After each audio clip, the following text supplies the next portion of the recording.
हम अध्ययन कर रहे हैं कदम वंश से संबंधित ऐतिहासिक तथ्य के बारे में। कदम वंश का संस्थापक था मयूर शर्मा। कौन था कदम वंश का संस्थापक? मयूर शर्मा।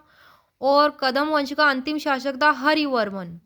और कदम वंश की मुख्य राजधानी थी बनवासी, जिसको वेजंती भी कहा जाता था। और मुख्य राजधानी थी कदम वंश की पालासिका।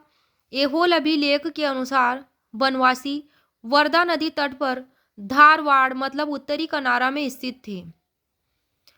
कदम राजवंश की उत्पत्ति कदम वृक्ष से मानी जाती है। कदम शासकों के कुल देवता मधुकेश्वर जो कि शिव भगवान थे। कदम वंशीय शासक महासेन मतलब कि कार्तिकेय की भी उपासना करते थे। कदम वंश दक्षिण भारत में स्थित था। कहाँ स्थित था कदम वंश? दक्षिण भारत में। और वहाँ के शासकों की उपाधि थी धर्म महाराज। कदम वंश के शासकों की उपाधि क्या थी? धर्म महाराज। और कदम वंश के लोग मानव गोत्रीय ब्राह्मण थे। स्वयं हारिति का वंशज अपने को मानते थे। कदम्बों ने पदम मटका नामक सिक्का चलाया था। पदम मटका सिक्का किसने चलाया था? कदम्बों ने। मयूर शर्मन जो इस वंश का प्रमुख शासक था, उसका शासनकाल था 345 से 360 ईस्वी तक। यह इस वंश का सर्वाधिक उल्लेखनीय और ऐतिहासिक शासक था। मयूर शर्मन कदम्ब वंश का पल्लवों के विरुद्ध विद्रोह किया था। मयूर शर्मन ने स्वतंत्रता घोषित की थी पल्लवों के विरुद्ध विद्रोह करके। कालांतर में पल्लवों ने मैत्री संबंध भी स्थापित कर लिए थे। किससे कर लिए थे? कदम्बों से। मयूर शर्मन की उपलब्धियों का उल्लेख मिलता है चंद्रवल्ली अभिलेख में। कौन से अभिलेख में? चंद्रवल्ली अभिलेख में मयूर शर्मन की उपलब्धियों का वर्णन मिलता है कदम वंश के। मयूर शर्मा को कौटिल्य की प्रकृति का रूढ़िवादी ब्राह्मण कहा गया है। मयूर शर्मन के पश्चात शासक हुए क्रमशः वे हुए कंगवर्मन, भगीरथ, रघु, काकुत्स्यवर्मन और शांतिवर्मन। कंगवर्मन ने अपने नाम से शर्मन हटाकर वर्मन लिखवाना शुरू किया था। किसने? कंगवर्मन ने।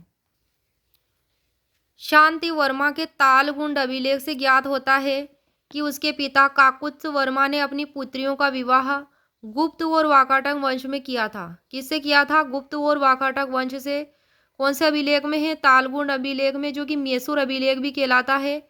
मैसूर में स्थित था तालगुंड अभिलेख।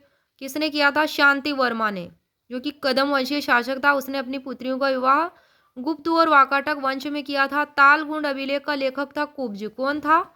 कुब्ज।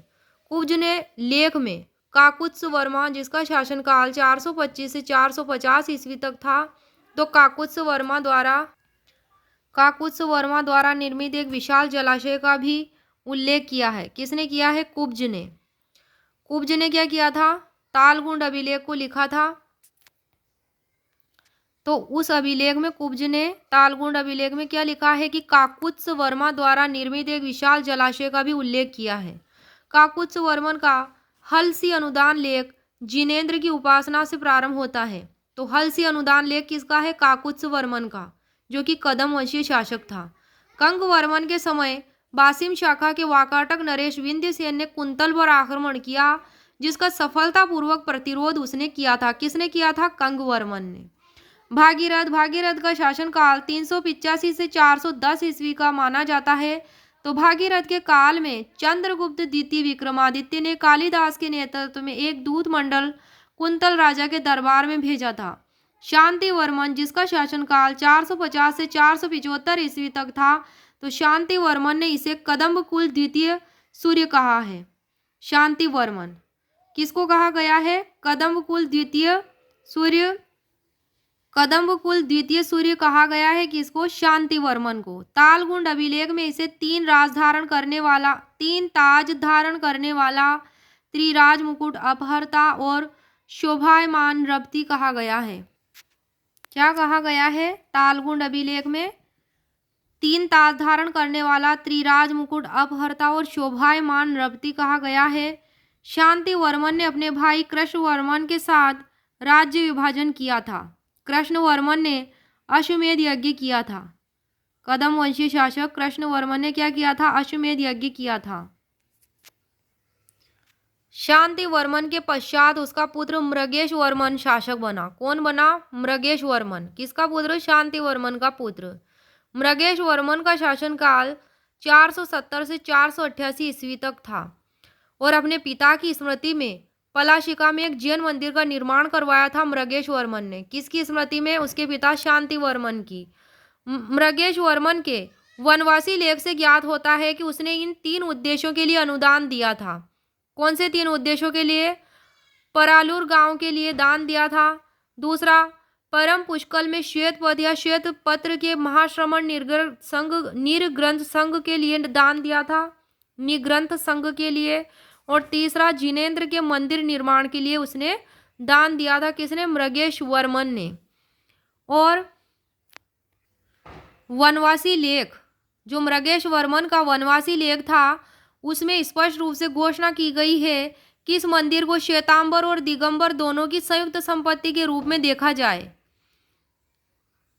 कौन से मंदिर को? जो उसने मंदिर के लिए दान दिया था परालूर गांव में, और इनमें जिनेंद्र के मंदिर निर्माण के लिए जो उसने दान दिया था, उसके लिए उसने कहा कि श्वेतांबर और दिगंबर दोनों की संयुक्त संपत्ति के रूप में देखा जाए। किसको? उस मंदिर को। ये बात किस में लिखी गई है? मृगेश वर्मन के वनवासी लेख में। मृगेश वर्मा के बाद रवि वर्मा शासक हुआ। कौन? रवि वर्मा, कदम वंशीय शासक, जिसका शासनकाल था 500 से 538। और रवि वर्मा की उपलब्धियों का विवरण हलसी लेख में मिलता है। कौन से लेख में? हलसी लेख में। रवि वर्मन के लेख से विदित होता है कि पलाशिका में भगवान जिनेंद्र की याद में संपन्न होने वाले 8 दिवसीय उत्सव हेतु उसने अनुदान दिया था। चालुक्य शासक पुलकेशन द्वितीय ने कदम्बों की स्वतंत्रता का अंत करके कदम्ब राज्य को अपने सामंतों में बांट दिया था। चालुक्य शासक पुलकेशन द्वितीय ने क्या किया था? कदम्बों की स्वतंत्रता का अंत करके फिर कदम्ब राज्य को अपने सामंतों में बांट दिया था। और इस घटना से पूर्व, जो कि वो सामंतों में बांट दिए थे कदम्ब राज्य को, उससे पूर्व क्या हुआ था? कीर्ति वर्मा ने वनवासी को जीतकर अपने साम्राज्य में मिला लिया था।